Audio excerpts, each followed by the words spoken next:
Bonjour à tous et bienvenue dans cette vidéo consacrée à la vie de Molière. Molière est un auteur du XVIIe siècle. Il est né en 1622, il est mort en 1673 et je vous propose de partir à la découverte de la vie du plus grand dramaturge français.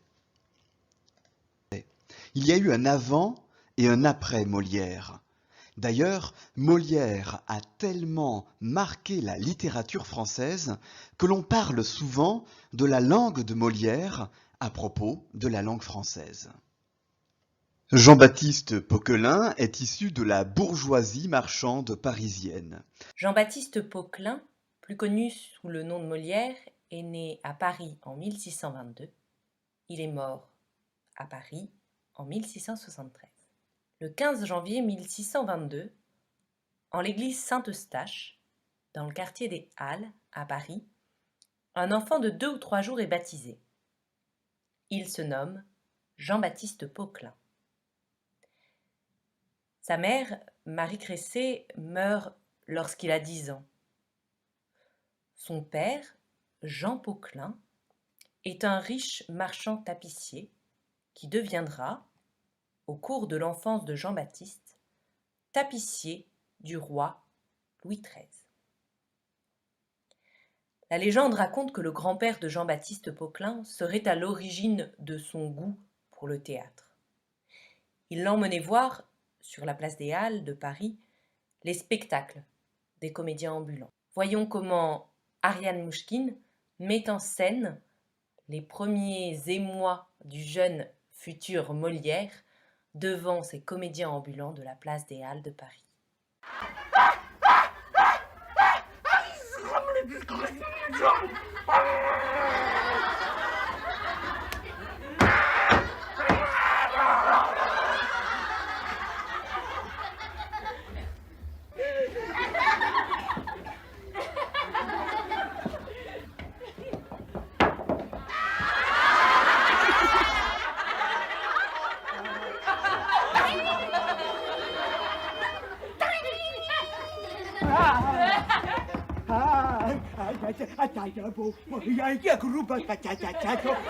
Patata, tomato,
Viens, mon petit, donne-moi la main pour le plaisir des yeux, pas pour l'argent. J'y vois tant de choses. Oh, quelle vie! Des gens, beaucoup d'amis fidèles, des femmes.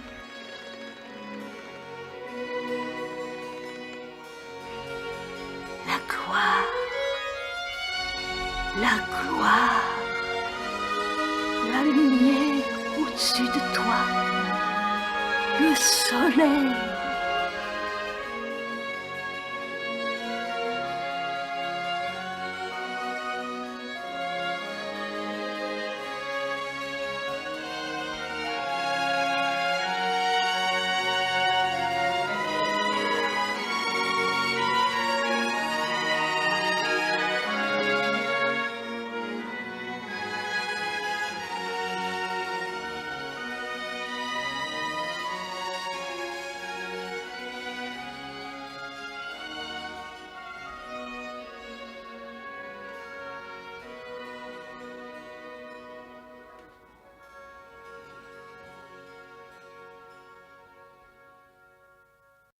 Après des études au collège de Clermont, aujourd'hui nommé lycée Louis-le-Grand de Paris, Jean-Baptiste Poquelin aurait fait des études de droit à Orléans, puisqu'il ne semblait avoir aucun goût pour reprendre la charge de tapissier du roi de son père. Mais, le 30 juin 1643, il abandonne ses études et s'installe rue Saint-Germain avec les Béjart, une famille de passionnés de théâtre et d'autres comédiens. Ensemble, ils fondent l'Illustre Théâtre. En 1644, Jean-Baptiste Poquelin prend le surnom de Molière. Au début, la troupe a peu de succès et les ennuis s'accumulent. Molière est même emprisonné quelques jours en raison de dettes qu'il ne peut pas rembourser. Pour se faire oublier, la troupe part sur les routes de province pour jouer. Ne nous inquiétons pas, il va leur parler.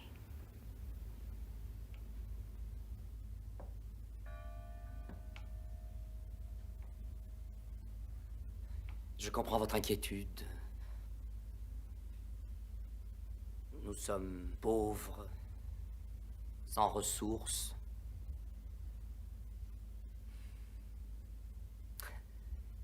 Il ne vous servirait à rien de nous jeter en prison.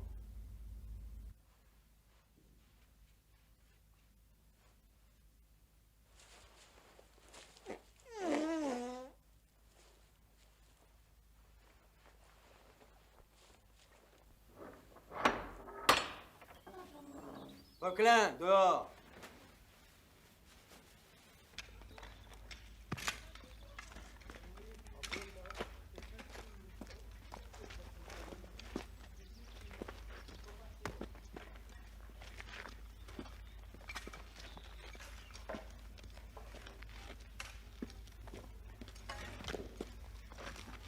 Un saltimbanque! Voilà ce que tu es! Un saltimbanque! Hein? Un jongleur! Un marionnettiste! Hein? Hein? Un parasite! Un parasite! Et toi, qu'est-ce que Un tu bon à fais? rien! Ta tapisserie! Un bon à rien! Qu'est-ce que ta Et tout tapisserie, ça c'est avec quoi? mon argent! Oui, Mon c'est- argent! Ah, voilà, Hein? ton argent, ton Ah! argent. Ne me Et touche mon pas. fauteuil! Ne me touche Où pas. il est, mon fauteuil?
Mais dis-toi bien que c'est la dernière fois!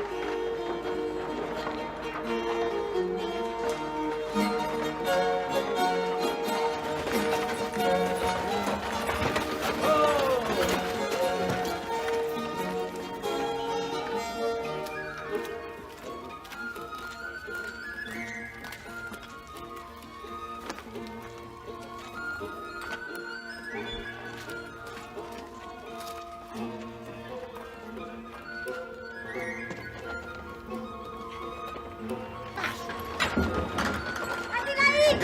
Adélaïde, regarde-moi! Je vais voyager! Adieu, ma chère! Adieu! À Pézenas, dans le Languedoc-Roussillon, le prince de Conti accueille la troupe et les protège. L'Illustre Théâtre reçoit même des financements.